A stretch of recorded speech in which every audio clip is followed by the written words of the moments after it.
My son's fiancée looked me dead in the eye and said I didn't fit the image she wanted for her perfect wedding. I stayed quiet, smiled, and let her think she'd won. What happened next was shocking. I will tell you everything.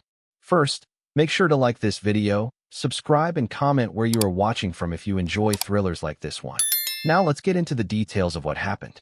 I've never been a man of many words, not because I didn't have thoughts worth sharing, but because life taught me early on that silence can be a shield. I grew up in a 2-bedroom rental with a father who drank more than he worked and a mother who stretched grocery bills like magic. From 15, I laid bricks and swept job sites just to bring something home. I didn't go to college. I didn't travel the world. What I did was build, calloused hands, bent back, and the kind of grit that didn't come with a diploma. When I met Marlene, she softened the edges. She saw through the dirt under my fingernails and the long hours. And when we had Eric, I knew, right there in that crowded hospital room, holding a baby I never thought I deserved, I would kill myself 10 times over to make that boy's life better than mine. I raised him on my own after Marlene passed. He was only 7. Cancer took her fast and mean, and there were days I didn't know how I'd survive the grief, let alone raise a son while working construction full-time. But I did. I showed up every day, school meetings in dusty boots, late-night algebra sessions I barely understood, and lunches packed with uneven sandwiches and folded notes that said, "You're already more than I ever was." Eric turned out better than I dreamed. Top of his class, scholarship kid, respectful. The kind of man who opened doors and called his father every Sunday, even after he moved out. So when he brought Chelsea home for dinner, I tried to keep my suspicions to myself. She was pretty, polished, and had a kind of confidence that felt rehearsed. But Eric loved her, so I smiled and made my famous roast chicken. Chelsea walked into my home like it was a museum exhibit, curious, judgmental, detached. Her eyes flicked across every family photo, every homemade trinket, every inch of furniture like she was cataloging imperfections. She wore that same tailored blouse and high-waisted designer pants every woman on TV wears when they want to project wife material. But there was no warmth, no realness, just polish. She complimented the chicken, sure, but in that tone people use when they're impressed that someone like you can even cook.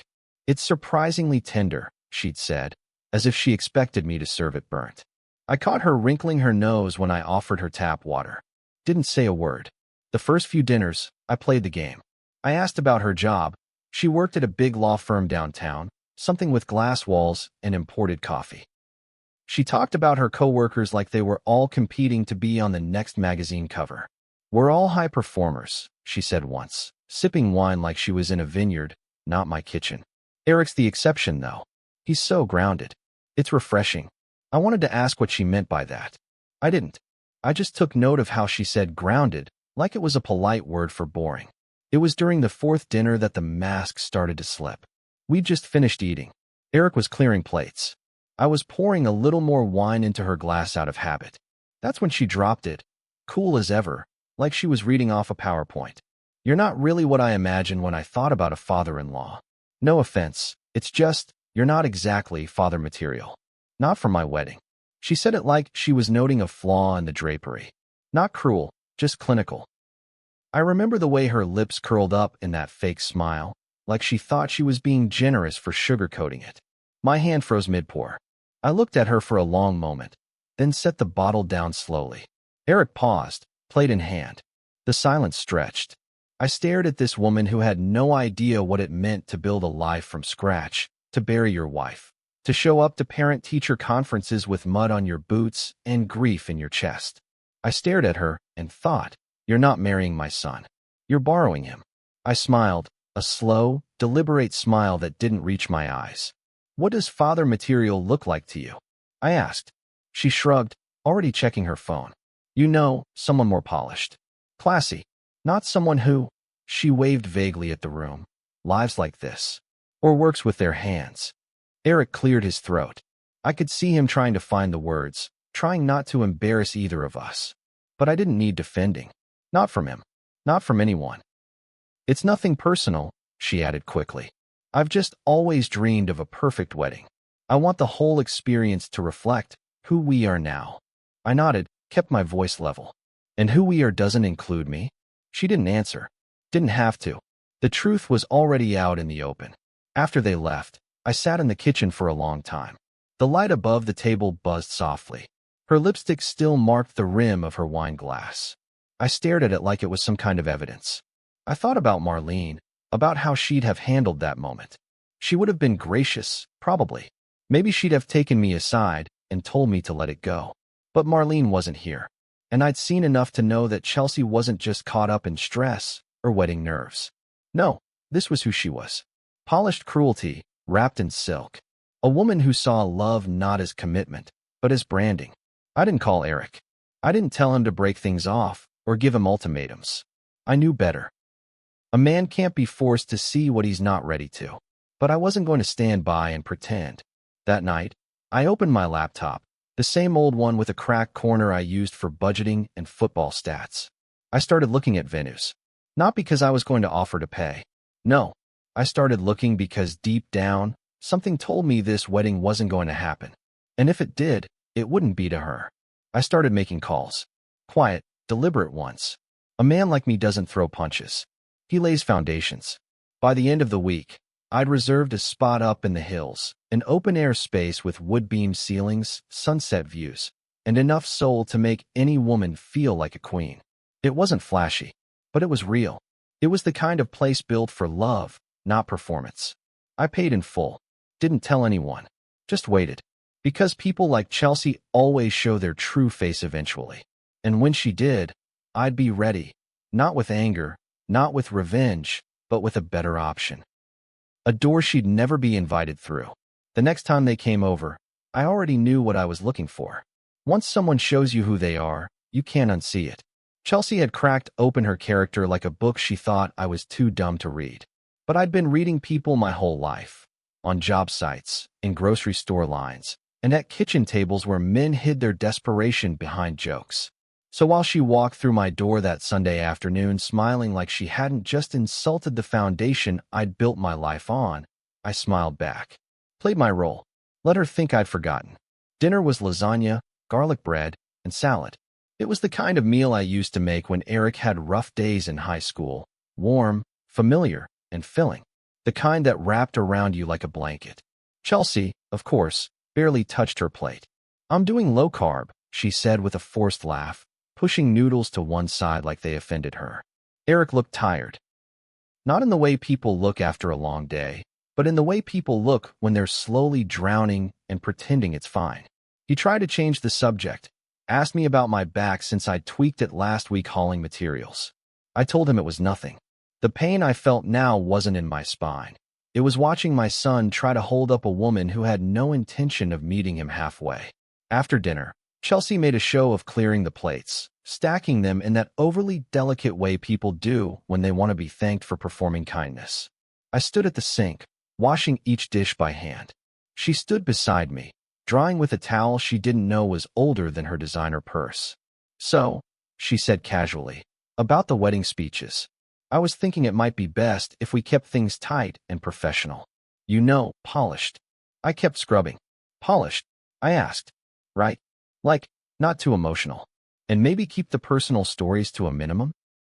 Her tone was light, but her words hit like bricks.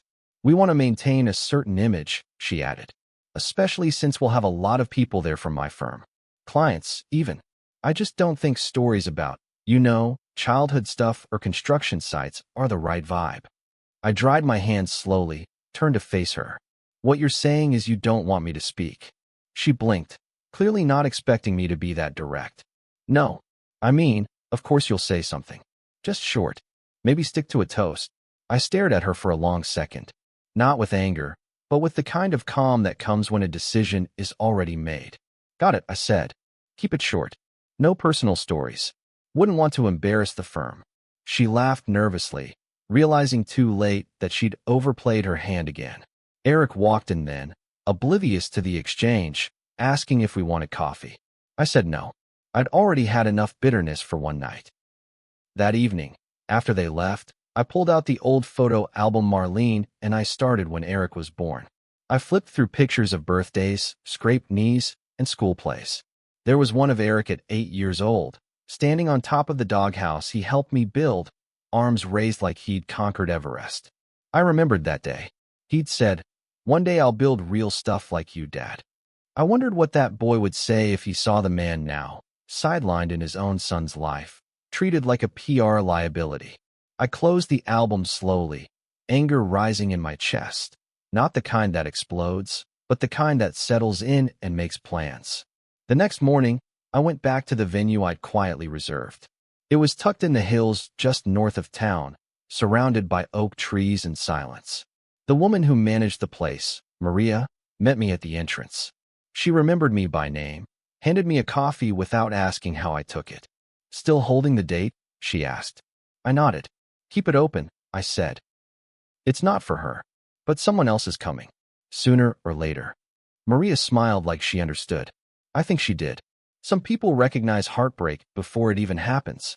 Some people live close enough to pain that they smell it like rain. That week, Chelsea's parents hosted a brunch for both families. I didn't want to go, but Eric asked.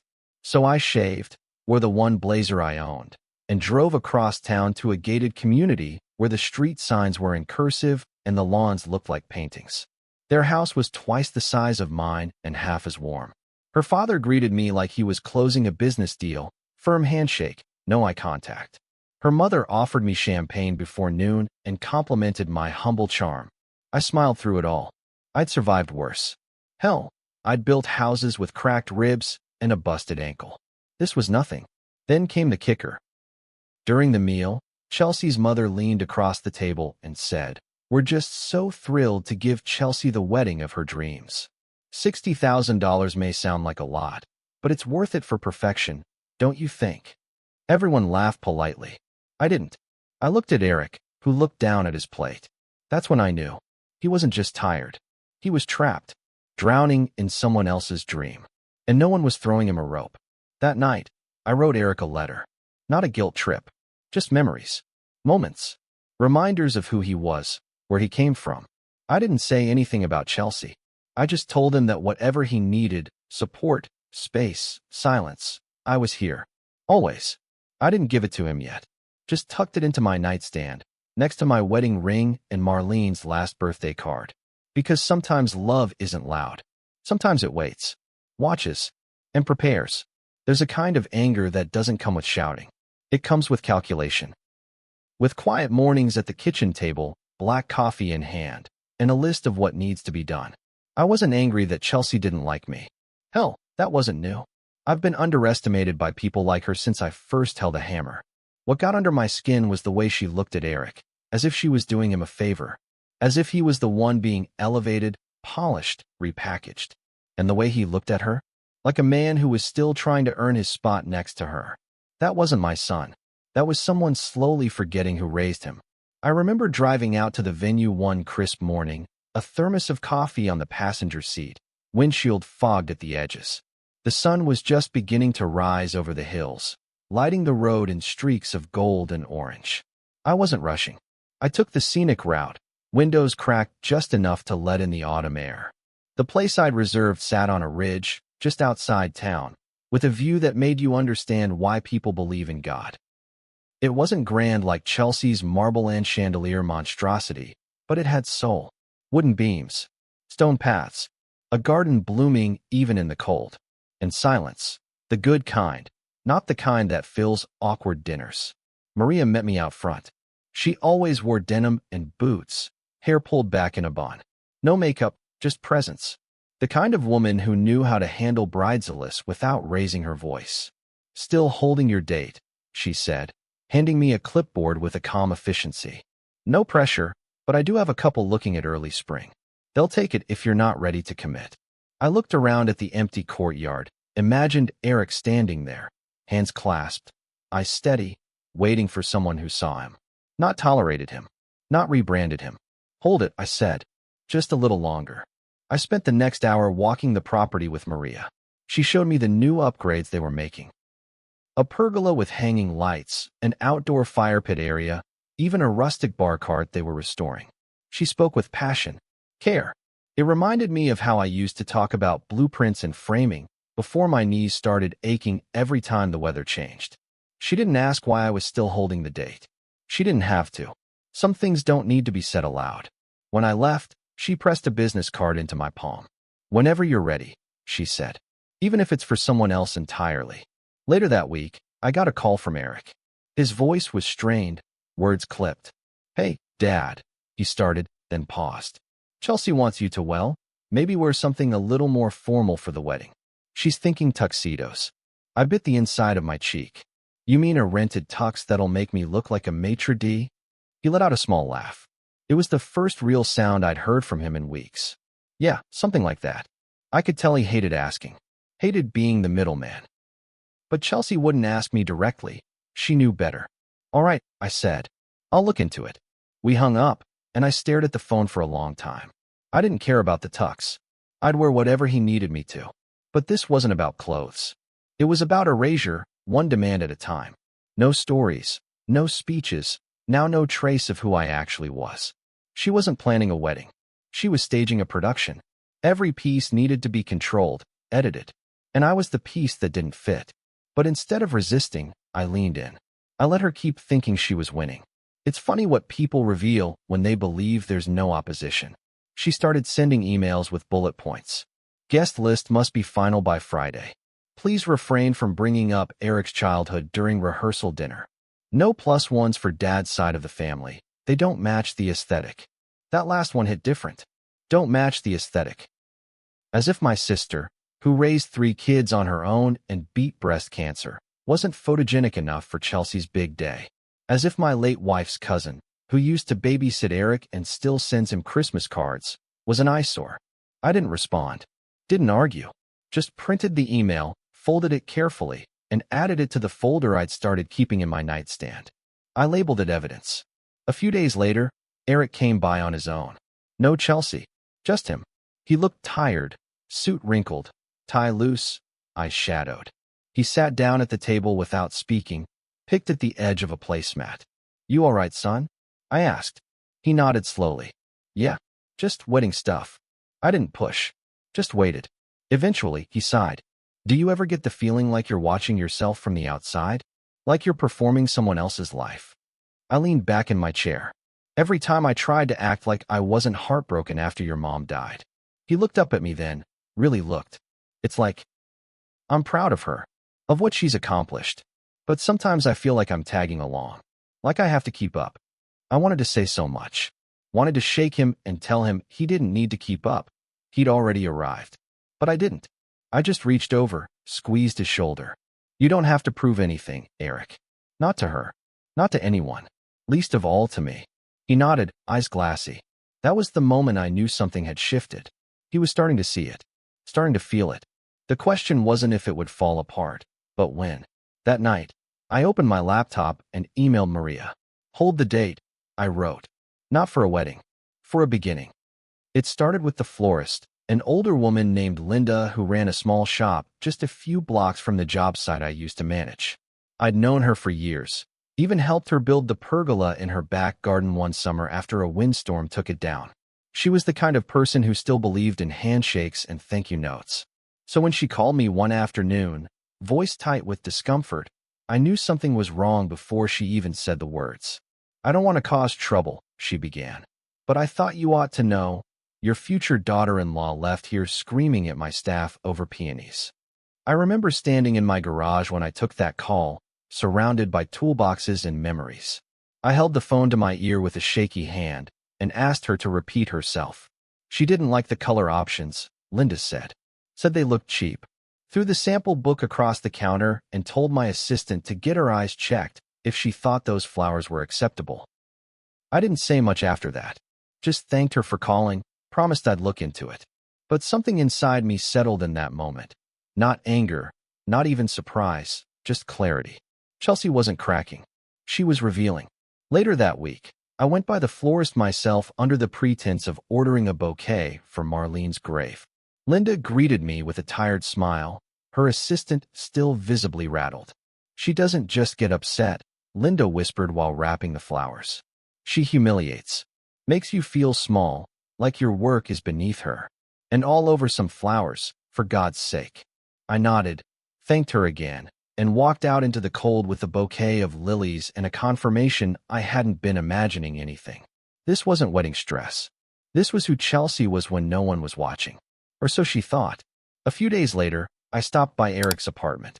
He was hunched over the kitchen counter, going over spreadsheets for the seating chart. There were bags under his eyes, coffee rings on the counter, and unopened mail stacked like bricks beside the sink. "Chelsea's out with her mom," he muttered without looking up. "Tasting cakes." I watched him for a moment, then walked over and set the bouquet from Linda on the table. "Marlene's favorite," I said softly. He looked up, eyes softening. "Thanks, Dad."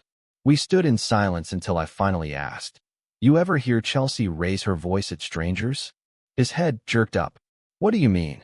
I told him about the florist, about the flowers, the insults, the thrown book.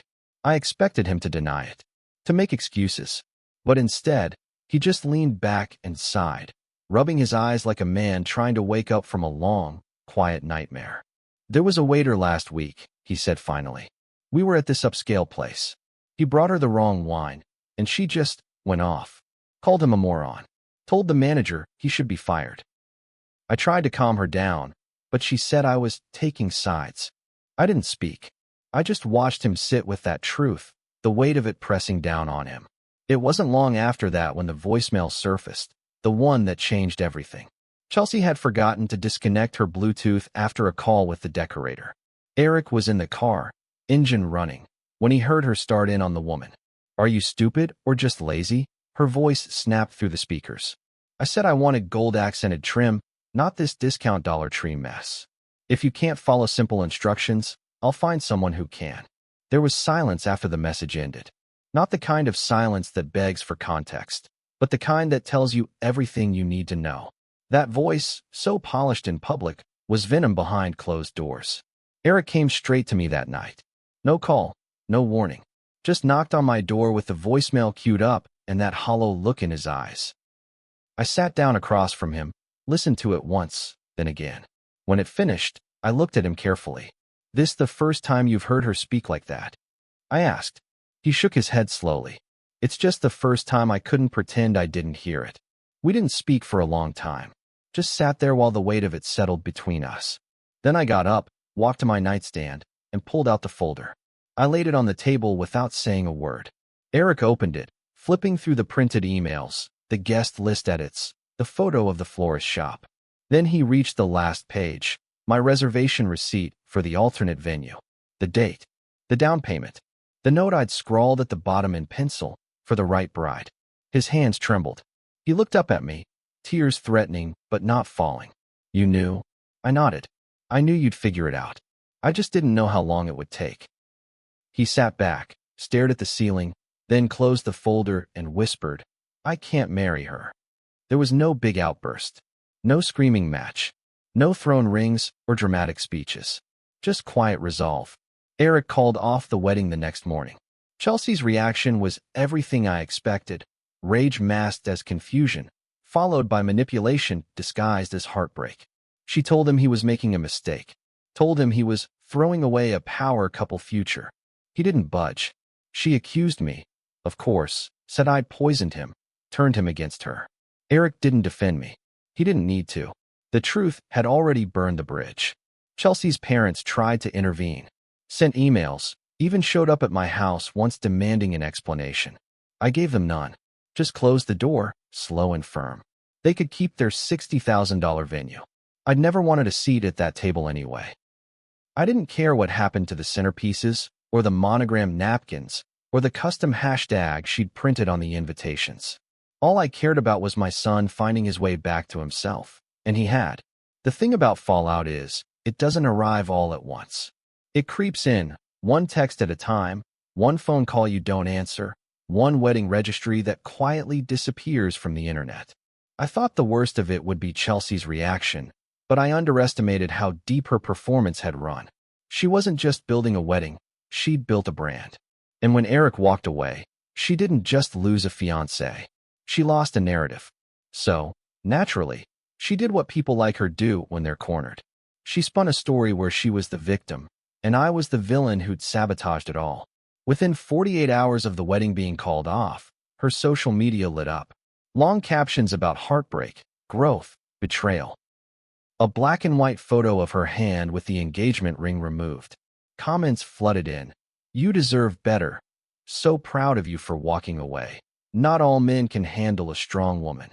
I watched it unfold from my recliner, coffee in hand, not surprised but still deeply disappointed. Chelsea wasn't just processing a breakup. She was curating a redemption arc. She knew exactly how to turn private shame into public sympathy, and she did it with precision. I didn't comment, didn't defend myself. I just sat there and let her tell the world whatever story helped her sleep at night. But Eric saw it. That was the difference. He saw the posturing, the manipulation. He read the comments and recognized the script. "She's making it look like I abandoned her," he said one night, pacing the living room. "Like I ran away because I couldn't handle her ambition." I didn't respond. Just let him get it out. "It's not even angering me anymore," he said after a pause. "It's just sad. She's still performing, even now. She can't let anyone see the real version of herself." He sat down beside me, quieter now. "It's like she doesn't even know who that is." That week, the phone calls started coming in, some from mutual friends, others from people who barely knew us but felt entitled to an opinion. "Heard about the wedding.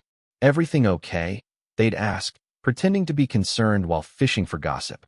One even had the nerve to say, "Chelsea said you weren't very welcoming, that you didn't approve from the start." I laughed, not because it was funny, but because of how predictable it all was. "She's right," I said calmly. "I didn't approve. I just didn't stop it. That was my mistake."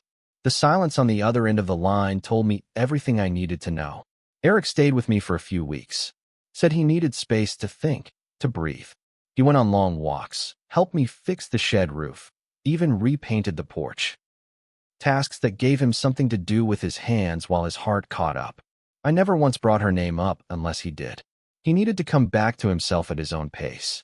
And every now and then, I'd catch a glimpse. The old Eric, the boy who used to run barefoot through the backyard with a toy hammer, pretending he was helping me build something. That boy wasn't gone.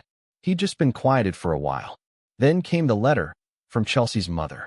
A cream-colored envelope, thick and perfumed. Inside, a folded card with her signature scrawled in looping script.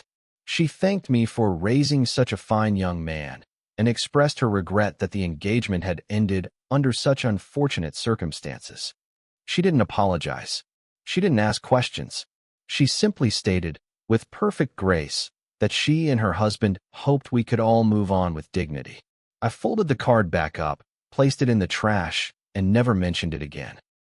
A week later, I ran into one of Chelsea's friends at the grocery store.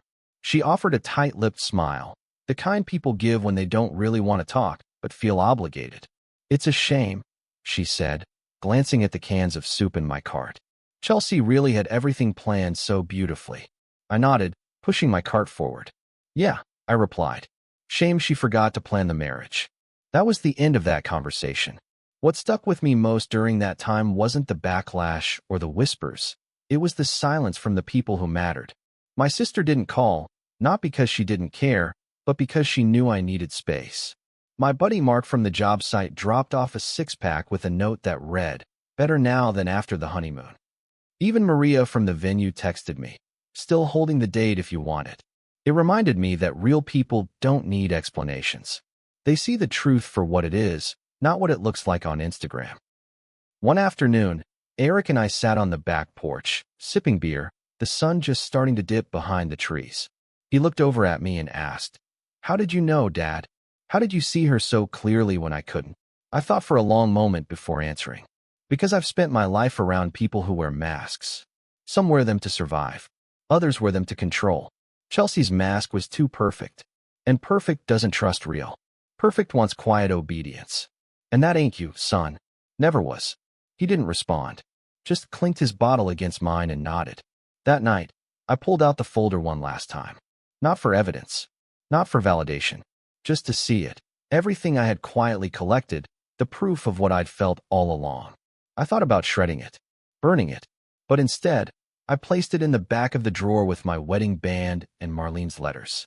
Not because I wanted to keep the past, but because it was part of the story. A chapter. One that taught us both the cost of silence and the power of watching without reacting. 2 years passed. Not quickly, not painfully, just steadily, like how seasons change without asking your permission. I watched Eric rebuild himself piece by piece. No dramatic transformations, no overnight epiphanies. Just quiet growth.